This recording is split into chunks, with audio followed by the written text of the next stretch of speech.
देश में लोकसभा के चुनाव नज़दीक हैं और महाराष्ट्र के अंदर विधानसभा के चुनाव नज़दीक हैं।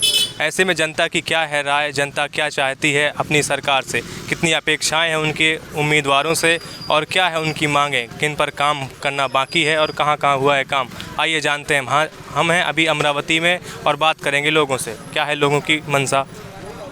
क्या नाम हुआ आपका? नागेश भारद्वाज। आप क्या यहाँ पे कुछ काम करते हैं? नहीं, दुकानदारी है, व्यवसाय है। आपके यहाँ क्या क्या आपकी मांगे हैं सरकार से, आइए बात करते हैं। आप बताइए पहले, आप यहाँ क्या क्या काम हुआ है? नया काम सिर्फ घरकुल का हुआ है बस। मतलब हम आपसे बात करेंगे। आप क्या नाम है? संजीव सावरकर। आप यहाँ पे बताइए कि यहाँ पे किन किन चीज़ों में काम होना चाहिए, अभी नहीं हुआ है काम। और हर चीज़ जो है काम के लिए जो मौजूद होती है वो इस परिस्थिति से अभी तो फ़िलहाल नहीं है, क्योंकि जो नगर सेवक के इलेक्शन की उस वजह से फ़िलहाल अभी तक इतनी तकलीफ जा रही है कि कचरा वगैरह साफ़ होता नहीं, बार बार नाले, सभी बातें की दिक्कतें होती है। अभी तक के फ़िलहाल जो मोदी की योजना आई है अभी इस साल ही लाभ मिला है, अभी तक के कोई लाभ मिला है नहीं। इसकी वजह से आज तक के जो सब यहाँ पर ये जो एरिया है बडाली परिवार पूरा करके है, यहाँ पे सब लोग हाथ मजदूरी के लायक के है और कोई सर्विस ड्यूटी पर पानी पर नहीं है। और शिक्षण भी जो आगे सीखता है उसके लिए बहुत ही तकलीफ जाती है। कोई शिक्षण की परेशानी के कारण पीछे रहता है, कोई समाज कास्ट की वजह से पीछे रहता है, कोई समस्या का वातावरण बहुत कुछ है यहाँ पर। मतलब सामाजिक काम और होना चाहिए, समाज के और हित में काम होना चाहिए। जैसे सफाई का एक बड़ा मुद्दा है, और ऐसे क्या क्या विषय हैं जिन पर लोगों की नज़र, मतलब नेताओं की नज़र नहीं पड़ती है? नेताओं की नज़र बार बार रोजगार की नज़र है, मजदूरों को काम नहीं मिलता, मजदूर घर को बैठे रहते हैं। और फॉरेस्ट होने के बाद भी यहाँ फॉरेस्ट वाले बडाली वाले को काम नहीं देते, बाहर के लाते लोग हैं और यहाँ के लोग बैठे रहते, इनको काम भी नहीं लगाते हो। अच्छा, मतलब आपके यहाँ जो है युवा शिक्षित है, फिर भी उनको नौकरी का इंतजाम, नौकरी व्यवसाय की व्यवस्था नहीं है, कुछ भी चीज़ की हर मंजूरी की चीज़ की जो भी व्यवस्था होनी चाहिए वो व्यवस्था नहीं है। और शिक्षण के कारण सभी लोग पीछे मागास वर्गीय रह गए, इसके लिए बहुत दिक्कतें जाती है। जो शिक्षण चाहते हैं वो शिक्षण नहीं हो पाता है लोगों को। अच्छा, और आपके यहाँ भी और क्या क्या मांगे कि किन किन चीज़ों पे काम होना चाहिए? ये साफ सफाई तो मेन मुद्दा है ना, कि साफ सफाई वाले तो एक बार आएंगे तो एक महीना आएंगे भी नहीं, नाला पूरे भर जाते, रोड सफा नहीं होता, कंप्लेंट करने के बाद भी आते नहीं। वो बोले जाओ, बोल देना साहब को। फॉरेस्ट डिपार्टमेंट का है और फॉरेस्ट डिपार्टमेंट की वजह से कई लोग यहाँ ड्यूटी नहीं कर पाते, क्योंकि यहाँ के लोगों को ड्यूटी पर रख नहीं पाते ज़्यादातर, क्योंकि ज़्यादातर 2 या 3 महीने ड्यूटी पर रखते, 2-3 महीने के बाद में नहीं रखते, क्योंकि परमानेंट का ही हिसाब उनका रहता है, उसकी वजह से नहीं रख पाते हो। आपने मोदी जी की योजनाओं का नाम लिया अभी कि 1 साल से योजना मिल रही है, कौन कौन सी योजना? मोदी जी की तो बोले हमको पूरे 5 साल से योजना मिल रहा है, राशन पूरे 5 साल से मिल रहा है, घरकुल मिला है, शौचालय मिला है और नल से जल भी मिल रहा है। मोदी जी की तो 100% गारंटी पूरी हो रही है। मतलब मोदी जी से खुश हैं आप? 100% खुश है मोदी जी से। और यहाँ पे जो आपके महाराष्ट्र के अंदर सरकार है उससे भी खुश है, उससे भी नीचे का प्रशासन है जो महानगर पालिका का, इससे नाराज है। ऐसे बहुत सी समस्या का हल है यहाँ पर, लेकिन जो प्रशासन है वो कर नहीं पाती, उसकी वजह से बहुत लोग विधायक लोगों की पकड़ ही नहीं है ना, कुछ भी पकड़ नहीं है इनकी। अपन बोलो उनको साफ सफाई के लिए ऊपर जाओ बोले, डायरेक्ट कैसे बातें करती है। हाँ, साफ सफाई वाले। और आप जैसे आप केंद्र की बात करते हैं तो मोदी जी का काम से सभी लोग खुश। केंद्र सरकार तो बढ़िया काम कर रही है, सब बजट से युवा नेता के लिए सभी कुछ, लेकिन जो महाराष्ट्र सरकार है वो नीचे तक आती है, वो तो योजनाएं लाभ उठा नहीं सकती। गौर गरीब कोई भी समस्या का हल बार बार चक्रा मारता है, बार बार परेशानी के कारण डॉक्यूमेंट ये करता है वो करता है, इतना सब रहने बाद भी वो योजना का लाभ नहीं उठा पाता, क्योंकि अधिकारी की वजह से, प्रोसेस की वजह से वो चक्रा में बार बार परेशान होने के कारण वो फिर घर लौट आते हैं।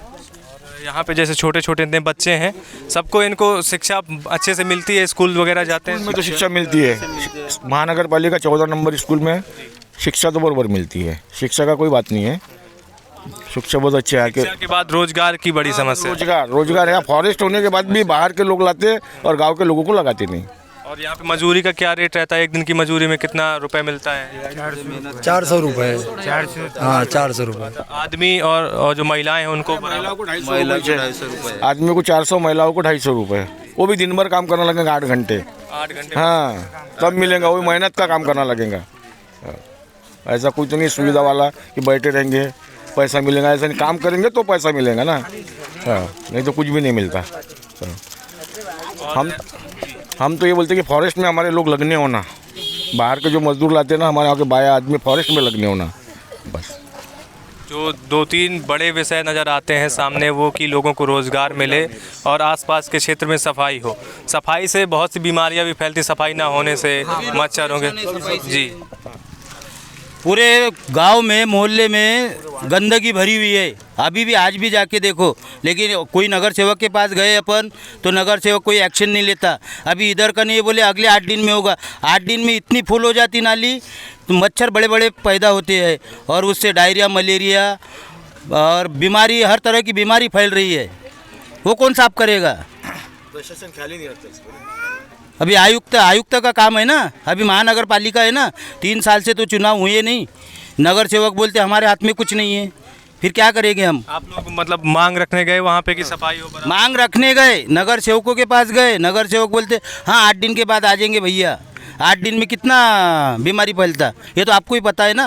अच्छा, सफाई की गाड़ियाँ आती हैं कचरे वाली, वो घुमा के चले जाते हैं, रुकते नहीं है वो। अपने चौक पे रुकना, लोग आएंगे कचरा डालेंगे बस। जहाँ वहाँ का ही कचरा उठता, बाकी कोई जगह का कचरा उठता नहीं वहाँ पे। पूरे गांव की सफाई किए थे हमने, ट्रकों में मटेरियल भरे, कचरा भरे, सब भरे, हमारे वहाँ के लोगों ने पूरी सफाई किए थे क्योंकि प्राण परिस्थिति थी ना। नहीं, ऑल महाराष्ट्र के लोग आते ना बाम्बू गार्डन में, कि वो बड़े बड़े अधिकारी आते, IPS अधिकारी आते, क्या करते हो? देख के चले जाते। ये इनका काम नहीं है क्या अधिकारियों का? बड़े बड़े आखिरी अभी तक स्लम एरिया था और आगे भी ऐसे ही रहेगा, सुधार कुछ भी नहीं है। हाँ, और नालियों में साफ सफाई करते वक्त साफ सफाई करते 8-8 दिन कचरा नहीं उठाते हो, वही वो बाहर ही पड़ा रहता। डबल चल जाएगा उसमें। अभी 2 दिन पहले उठाया, 3 दिन पहले नाली निकाला था, साफ किया था, 2 दिन पहले उठाया। मतलब कचरे की गाड़ियाँ जो आती हैं वो कूड़ा उठाए बिना चली जाती है? वो तो घूमते रहते हैं बस। वो कूड़ा उठाए बिना, उनकी अलग से गाड़ी है एक स्पेशल। अभी मोदी जी ने 2 गाड़ियाँ दिए, सूखा कचरा, गीला कचरा और वो साफ सफाई जो नाली का कचरा है उसको स्पेशल गाड़ी दी है वो कचरा उठाने के लिए। लेकिन वो भी 2-3 दिन के बाद आती, गाड़ी गायब रहती। मतलब गाड़ी आती नाली साफ करते हैं, वही कचरा पड़ा रहता हो। मनमानी है ना, ठेकेदारों की मनमानी है। बहुत दिक्कतें जाती है लोगों को यहाँ पे परेशानी के लिए। कोई भी हर चीज़ के लिए कुछ बोलने के जाओ तो हर चीज़ के लिए तकलीफ होती है, यानी दिक्कतें पैदा होती है। और अधिकारी के पास जाओ बोलते हो, अधिकारी के पास जाओ, अधिकारी के पास ऐसे घुमाने के चक्कर ज़्यादा करते हैं। उसकी वजह से यहाँ के भी जो सभी ग्रामवासी है उनको भी बहुत तकलीफ होती है, हर बात से दिक्कतें जाती है। और अगर कुछ भी डॉक्यूमेंट कुछ लेने जाओ तो वो भी बोलते हैं ऊपर के इसमें जाओ, ऊपर के इसमें जाओ, ऐसे बदलते रहते हैं अधिकारियों को, लोगों के ऊपर। सफाई का तो एक बड़ा मुद्दा है जो जिस पे बात होनी चाहिए, रोजगार और सफाई बड़े मुद्दे। अच्छा, आप लोग को आवास योजना का लाभ मिला है? मिला है। 140 लोगों को मिला है हमारे समाज में, 140 लोगों को, और घर भी बन गए अभी लोगों। 100% मिला है। अभी सिर्फ 10-15 लोगों के घर रह गए, उनका भी काम चालू है। 140 लोगों को मोदी जी ने दिया ये सुविधा आवास की। मतलब जो ऊपर का काम है वो आप तक पहुंचा है, जो क्षेत्र आपके लोकल का प्रशासन है। शौचालय भी 200 लोगों को मिला हुआ है हमारे वहाँ, शौचालय मोदी जी का। हाँ। वो ऊपर की स्कीम तो पूरी आती है हमारे वहाँ, पर नीचे की स्कीम कुछ नहीं आती है। आप क्या संदेश देना चाहेंगे अपने जो आपके लोकल के नेता हैं, जो अभी आपको जिन्होंने आपने चुना है, जिनको, उनसे आप क्या मांग करते हैं? वो उनसे यही मांगा है हर रोज साफ सफाई हो और रोजगार की हमी बढ़े, बस इतनी मांग है उनसे, बाकी कुछ नहीं है। रोजगार की कमी है, रोजगार भी 250 रुपये, 180 रुपये। बड़े होने के बाद यहाँ लेडीज़ों को 150 रुपये देते, 8 घंटे काम कराते। ये 150 रुपये क्या है, इसमें क्या होएगा? लेडीज़ जाते हमारे वहाँ MIDC में सिर्फ 150 रुपये रोज़ मिलता है इनको, और उसमें भी 50 रुपये आने जाने में चले जाएंगे। 100 रुपये में करेंगे क्या? ये सब मोनोपल्ली चालू है इनकी MIDC में भी। जो रोज़ तो सरकारी रेट तो 363 रुपये है लेडीज़ के लिए, और 150 रुपये देती है। कोई आवाज़ ही नहीं उठाते इसके लिए। हड़ताल वगैरह कुछ नहीं होता, सब दबा देते हैं। सब लोग उनके नेता उन्हीं के हैं, सब मिले हुए, सब वहीं दबा देते हैं। गरीबों को दबा के रखते हैं, वो गरीब आवाज़ ही नहीं उठाता है। हमारी मांग है कि ये सब हो जाए, बस आप इससे ये संदेश पहुंचा दे दो कि सबका सुविधा हो जाए हमारे लिए। बस इसीलिए आपसे बात करने आए हैं कि आपकी जो समस्या है, कम से कम हमारे माध्यम से अगर थोड़ा सा ही सुधार हो जाता है तो काफ़ी बड़ा होता है। माध्यम से थोड़ा बहुत सुधार होगा तो हमको भी अच्छा लगेगा। नहीं भाई, आपने कुछ ना कुछ पब्लिसिटी किया हमारे लिए, हमारे मोहल्ले के लिए, बाम्बू गार्डन के लिए।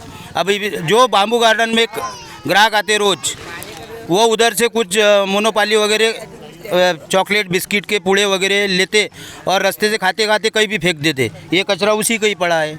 और ये जो बाम्बू गार्डन में जो लोग आते लड़के वगैरह, ये बिस्किट के पूड़े, चिप्स के पैकेट, सिगरेट के पैकेट ये रास्ते से फेंक के जाते। कितनी बड़ी विडंबना की बात है कि जिस ऑक्सीजन पार्क की बात हम दूर दराज से सुनते आ रहे हैं, लगातार ये सुनने में आता है, लोग आते हैं दूर दराज से भारत भर में कहा जाता है कि पहला बांस उद्यान है यहाँ पे, और लोग देखने आते हैं बड़ी उत्सुकता के साथ। लेकिन ये बहुत दुखदाई बात कही जा सकती है कि यहाँ के स्थानीय लोग ही खुश नहीं। यहाँ के लोगों को रोज़गार की कमी है, जिनको वहाँ पे नौकरी नहीं मिल रही। और दूसरी बात जो बड़ी समस्या है सफाई की। मतलब अगर ऑक्सीजन पार्क कहा जाता है कि इससे शुद्धता मिलती है, ऑक्सीजन मिलती है, लेकिन लोगों की आप अगर यहाँ गंदगी देखेंगे तो उससे आपका मन कहीं ना कहीं विचलित हो उठेगा। यहाँ पे कुछ युवा भी खड़े हैं, आइए युवाओं से बात करते हैं।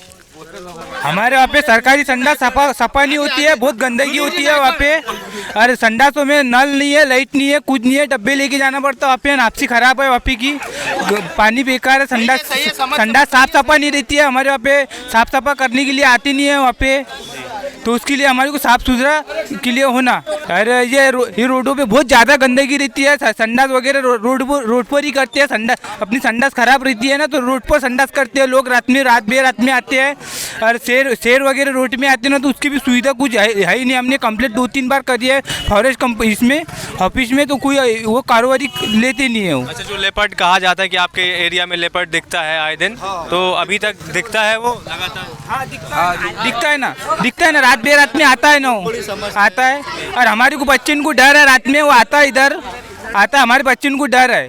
2-3 बार आ चुका है शेर वो। हमने 2-3 बार कंप्लीट किया है, वो कुछ कार्रवाई करते नहीं है। ये बड़ी समस्या है कि लेपर्ड जैसा खतरनाक जानवर रात में यहाँ पे घूमता है और सिक्योरिटी की कोई व्यवस्था नहीं है। सिक्योरिटी की भी कोई व्यवस्था नहीं है यहाँ पे, नहीं। हमारी कोई सिक्योरिटी की व्यवस्था रहना चाहिए। शमशान भूमि का अभी तक के कितने आमदार खासदारों को लेटर दे चुके हैं, लेकिन आज भी जो समय है, आज तक किसी ने एक्शन लिया है। जो शमशान भूमि में टीन का शेड वगैरह, बोरिंग वगैरह, चेयर वगैरह जो चाहिए वो आज तक के हमको सुविधा मिली नहीं है। क्योंकि जो शमशान भूमि है वो फॉरेस्ट डिपार्टमेंट के अंदर है, और फॉरेस्ट डिपार्टमेंट वाले ने हमको जो जगह दी है 2 एकड़ के हिसाब से, आज भी जो दादा परदादाओं के हिसाब से जो चल रहा है, आज भी वो नीचे के लेवल पर स्तर पर है ना। हमने कई बार नोटिस दिया है, लेकिन आज तक के किसी ने कोई एक्शन लिया नहीं है। जो सुविधा चाहिए हमको, सुविधा से भरपूर हम वंचित है। सुविधाओं की जो बुनियादी सुविधाएं हैं उनकी ही कमी है। लोगों कुछ जो चीज़ों पर काम हुआ है, जैसे आवास योजना मिली है, राशन मिल रहा है यहाँ पे, पर जो बुनियादी समस्या जैसे सफाई का सबसे बड़ा मुद्दा यहाँ पे है, और दूसरा मुद्दा है रोज़गार का। इसके बाद हम और बात करेंगे। आइए, कुछ युवा खड़े हैं। आप क्या पढ़ाई कर रहे हैं अभी? 12वीं। अच्छा, नाम बता दीजिए। नितेश सुनेरे। जी, आप पढ़ाई कर रहे हैं अभी? हाँ, कौन सी क्लास में? 12वीं। हाँ। मतलब आपके और भी दोस्त होंगे जो आपसे सीनियर होंगे, उन लोग को मतलब यहाँ पे जॉब अवेलेबिलिटी है, जॉब मिलती है? नहीं मिलती जॉब। अभी किसको चुन रहे हैं अगली बार जो आ रहा है चुनाव? बीजेपी। हाँ, मोदी। खास लगता है मोदी जी? मोदी की सरकार। क्या खास लगता है? सब बरोबर है, बाकी कुछ नहीं। हाँ, कट्टर हिंदू। हाँ। और आप लोग किसे चुनेंगे, आप बताइए। मोदी सब माहौल पूरा। अमरावती में ऑक्सीजन पार्क के बाहर हमने लोगों से बात की, उनकी बुनियादी समस्याओं के बारे में जाना कि कैसे ऑक्सीजन पार्क के बाहर ये गंदगी का अंबार लगा हुआ है और लोग बुनियादी समस्याओं से जूझ रहे हैं, चाहे वो सफाई का मुद्दा हो या रोजगार का मुद्दा हो। आने वाले समय पर अगर इन सब्जेक्ट पे, इन विषयों पर काम होता है तो यहाँ पे लोगों का लगभग बहुत अच्छा होगा। कैमरा पर्सन दीप्ति के साथ मैं कुशल सिंह, मंडल न्यूज़।